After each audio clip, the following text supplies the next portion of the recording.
এই মুহূর্তে মুক্তিযোদ্ধাদের পক্ষ থেকে অবিলম্বে এখনই খুনি হাসিনার সরকারের পদত্যাগ দাবি করছি। বিগত এই কদিনে অনেক তামাশা করেছেন। আমরা বলেছিলাম আগে আমরা জান দিব, কিন্তু তারা নিজেরাই জান দিল। এখন আমরা সামনের দিনে তাদের জানি আর জান না দিতে হয়, আমরা জান দিতে প্রস্তুত তাদের সাথে। যারা ভুয়া মুক্তিযোদ্ধা ৭১ মুক্তিযোদ্ধা করে নাই, তারা আজকে আওয়ামী লীগের পক্ষে, হাসিনার পক্ষে। সুতরাং সারা দেশের বাংলাদেশের মুক্তিযোদ্ধারা যারা দেশ স্বাধীন করেছে, তারা আজকে জনতা ছাত্রদের পক্ষে। এই কথা আমরা বলতে পারি আপনাদেরকে, আমরা হাত দিয়ে গল করে হাত দিয়া। যে পর্যন্ত ছাত্রদের এই দাবি, আমাদের জনগণের ভোটারদের দাবি মানে না হইবে, সে পর্যন্ত হাসিনার পতনের পর্যন্ত আমরা শেষ পর্যন্ত দিয়ে আবার রক্ত দিয়ে আমরা মাঠে থাকবো ইনশাআল্লাহ। আমরা মুক্তিযোদ্ধারা কোনো কোটা চাই না, তবুও আপনারা এই কোমলমতি শিশুদের বুকে গুলি করিয়েন না। ৭১ থেকে এই পর্যন্ত আমাদের যুদ্ধ থেমে নাই। আজকে বুকটা ভরে যায়, কিন্তু আমাদের কান্দাও আছে, গন্ধনও আসে। এত অল্প বয়সী প্রাণের ধ্বংস হলো এই একটা হত্যারও আমরা অন্যথায় যেতে দেব না। আমরা ৭১-এ যেই যুদ্ধ শেষ করতে পারি নাই, আমরা এই আমাদের কোমলমতি ছাত্রছাত্রীদের, শিক্ষার্থীদের মাধ্যমে সেটা আমরা ইনশাআল্লাহ পূরণ করব।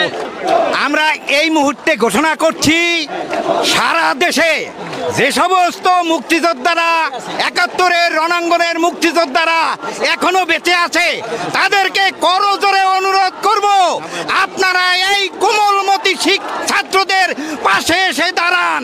আমরা দাঁড়িয়েছি, ওদের পথপ্রদর্শকের ভূমিকায় আপনারা দাঁড়ান।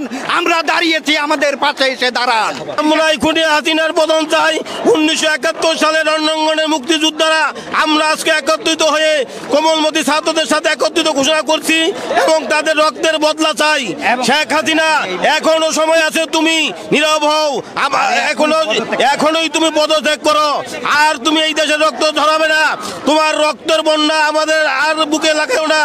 এই সরকার নানা রকম নাটক করে আজকে কোথায় নিয়ে গেছে, যে গত 2 সপ্তাহে তারা কয়েকশো শিশু সন্তানকে, আমাদের বাচ্চাদেরকে তারা বুকের মধ্যে গুলি করে হত্যা করেছে আমাদের টাকার গুলি দিয়ে।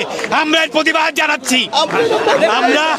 আমরা আজকে আবু সাঈদ যেইভাবে দেখিয়ে দিয়েছে, তার সিনা টান করে আমাদের লজ্জায় পড়েছি। আমরা আজকে সিনা টান করবো, আসো আমাদের বুকে গুলি মারো। মুক্তিযোদ্ধাদের পক্ষ থেকে আজকে আমরা বৈষম্য বিরোধী এই ছাত্র আন্দোলনে শরীক হওয়ার জন্য, একাত্মতা ঘোষণা করার জন্য আজকে আমরা এখানে দাঁড়িয়েছি। আমরা মনে করি আমরা সেদিন যুদ্ধে গিয়েছিলাম কোনো কোটা বা সুবিধার জন্য না, আমরা দেশটাকে স্বাধীন করার জন্য সেদিন যুদ্ধে গিয়েছিলাম।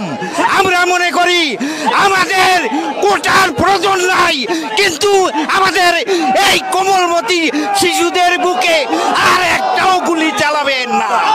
এই আন্দোলনের যারা নেতৃত্ব দিচ্ছে, তাদের ইচ্ছা মতন যতক্ষণ পর্যন্ত সবকিছু না চলবে, ততক্ষণ পর্যন্ত আমরা রাজপথে থাকবো। আমাদের সন্তানরা জীবন দিতে শিখেছে, আর আমাদের কোনো চিন্তা নাই, আমরা আছি তাদের সাথে। এই দেশের ছাত্র ছাত্রীদেরকে তুমি আর একটা গুলি চালাবে না। আমরা অনেক সহ্য করেছি, এখন ধৈর্যের বাঁধ ভেঙে গেছে।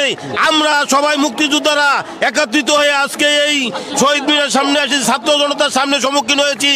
এই দেশে আর যেন কোনো গুলি চলে না। পুলিশ বাহিনীকে হুঁশিয়ার করে বলছি, আপনারা সবাই নিরপেক্ষ হন। ভারত হইতে সাবধান, ভারত থেকে সাবধান, রড থেকে সাবধান। এটা চেষ্টা করবে এই আন্দোলনকে অন্য খাতে নিয়ে যেতে, কিন্তু আপনারা এতদিন পর্যন্ত যা দেখিয়ে দিয়েছেন দিতে পারবে না, এবং আমরা আছি আপনাদের সাথে। আমরা ভাবি নাই আমাদের সন্তানরা এইভাবে নামবে, এইভাবে তারা ৭১-এর মতন জান দিতে প্রস্তুত থাকবে। আমাদেরকে তারা এই অভিভূত করেছে, আমরা তাদের কাছে কৃতজ্ঞ মুক্তিযোদ্ধা হিসেবে। আমরা তাদের সাথে মুক্তিযোদ্ধাদের পক্ষ থেকে অবিলম্বে এখনই খুনি হাসিনার সরকারের পদত্যাগ দাবি করছি। বিগত এই কদিনে অনেক তামাশা করেছেন। আমরা বলেছিলাম আগে আমরা জান দিব, কিন্তু তারা নিজেরাই জান দিল। এখন আমরা সামনের দিনে তাদের জানি আর জান না দিতে হয়, আমরা জান দিতে প্রস্তুত তাদের সাথে। যারা ভুয়া মুক্তিযোদ্ধা ৭১ মুক্তিযোদ্ধা করে নাই, তারা আজকে আওয়ামী লীগের পক্ষে, হাসিনার পক্ষে। সুতরাং সারা দেশের বাংলাদেশের মুক্তিযোদ্ধারা যারা দেশ স্বাধীন করেছে, তারা আজকে জনতা ছাত্রদের পক্ষে। এই কথা আমরা বলতে পারি আপনাদেরকে, আমরা হাত দিয়ে গল করে হাত দিয়া। যে পর্যন্ত ছাত্রদের এই দাবি, আমাদের জনগণের ভোটারদের দাবি মানে না হইবে, সে পর্যন্ত হাসিনার পতনের পর্যন্ত আমরা শেষ পুজো দিয়ে আবার রক্ত দিয়ে আমরা মাঠে থাকবো ইনশাআল্লাহ। আমরা মুক্তিযোদ্ধারা কোনো কোটা চাই না, তবুও আপনারা এই কোমলমতি শিশুদের বুকে গুলি করিয়েন না। ৭১ থেকে এই পর্যন্ত আমাদের যুদ্ধ থেমে নাই। আজকে বুকটা ভরে যায়, কিন্তু আমাদের কান্দাও আছে, গন্ধনও আসে। এত এত অল্প বয়সী প্রাণের ধ্বংস হলো, এই একটা হত্যারও আমরা অন্যথায় যেতে দেব না। আমরা ৭১-এ যেই যুদ্ধ শেষ করতে পারি নাই, আমরা এই আমাদের কোমলমতি ছাত্রছাত্রীদের, শিক্ষার্থীদের মাধ্যমে সেটা আমরা ইনশাআল্লাহ পূরণ করব। আমরা এই মুহূর্তে ঘোষণা করছি, সারা দেশে যে সমস্ত মুক্তিযোদ্ধারা ৭১-এর রণাঙ্গনের মুক্তিযোদ্ধারা এখনো বেঁচে আছে, তাদেরকে করজোরে অনুরোধ করব, আপনারা এই কোমলমতি ছাত্রদের পাশে এসে দাঁড়ান।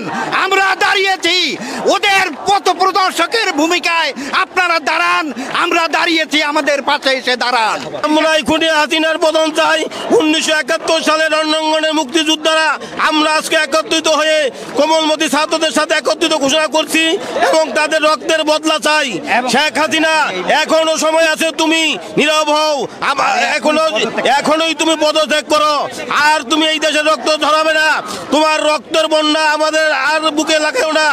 এই সরকার নানান রকম নাটক করে আজকে কোথায় নিয়ে গেছে, যে গত 2 সপ্তাহে তারা কয়েকশো শিশু সন্তানকে, আমাদের বাচ্চাদেরকে তারা বুকের মধ্যে গুলি করে হত্যা করেছে আমাদের টাকার গুলি দিয়ে।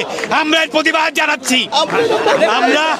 আমরা আজকে আবু সাঈদ যেইভাবে দেখিয়ে দিয়েছে, তার সিনা টান টান করে আমাদের লজ্জায় পড়েছি। আমরা আজকে সিনা টান টান করবো, আসো আমাদের বুকে গুলি মারো। মুক্তিযোদ্ধাদের পক্ষ থেকে আজকে আমরা বৈষম্য বিরোধী এই ছাত্র আন্দোলনে শরীক হওয়ার জন্য, একাত্মতা ঘোষণা করার জন্য আজকে আমরা এখানে দাঁড়িয়েছি। আমরা মনে করি আমরা সেদিন যুদ্ধে গিয়েছিলাম কোনো কোটা বা সুবিধার জন্য না, আমরা দেশটাকে স্বাধীন করার জন্য সেদিন যুদ্ধে গিয়েছিলাম। আমরা মনে করি আমাদের কোটার প্রয়োজন নাই, কিন্তু আমাদের এই কোমলমতি শিশুদের বুকে আর একটাও গুলি চালাবেন না। এই আন্দোলনের যারা নেতৃত্ব দিচ্ছে, তাদের ইচ্ছা মতন যতক্ষণ পর্যন্ত সবকিছু না চলবে, ততক্ষণ পর্যন্ত আমরা রাজপথে থাকবো। আমাদের সন্তানরা জীবন দিতে শিখেছে, আর আমাদের কোনো চিন্তা নাই, আমরা আছি তাদের সাথে। এই দেশের ছাত্রীদেরকে তুমি আর একটা গুলি চালাবে না। আমরা অনেক সহ্য করেছি, এখন ধৈর্যের বাঁধ ভেঙে গেছে। আমরা সবাই মুক্তিযোদ্ধারা একত্রিত হয়ে আজকে এই শহীদ মিনারের সামনে এসে ছাত্র জনতার সামনে সম্মুখীন হয়েছি। এই দেশে আর যেন কোনো গুলি চলে না। পুলিশ বাহিনীকে হুঁশিয়ার করে বলছি, আপনারা সবাই নিরপেক্ষ হন। ভারত হইতে সাবধান, ভারত থেকে সাবধান, রড থেকে সাবধান। এটা চেষ্টা করবে এই আন্দোলনকে অন্য খাতে নিয়ে যেতে, কিন্তু আপনারা এতদিন পর্যন্ত যা দেখিয়ে দিয়েছেন, দিতে পারবে না, এবং আমরা আছি আপনাদের সাথে। আমরা ভাবি নাই আমাদের সন্তানরা এইভাবে নামবে, এইভাবে তারা ৭১-এর মতন জান দিতে প্রস্তুত থাকবে। আমাদেরকে তারা এই অভিভূত করেছে, আমরা তাদের কাছে কৃতজ্ঞ। মুক্তিযোদ্ধা হিসেবে আমরা তাদের সাথে একাত্ম ঘোষণা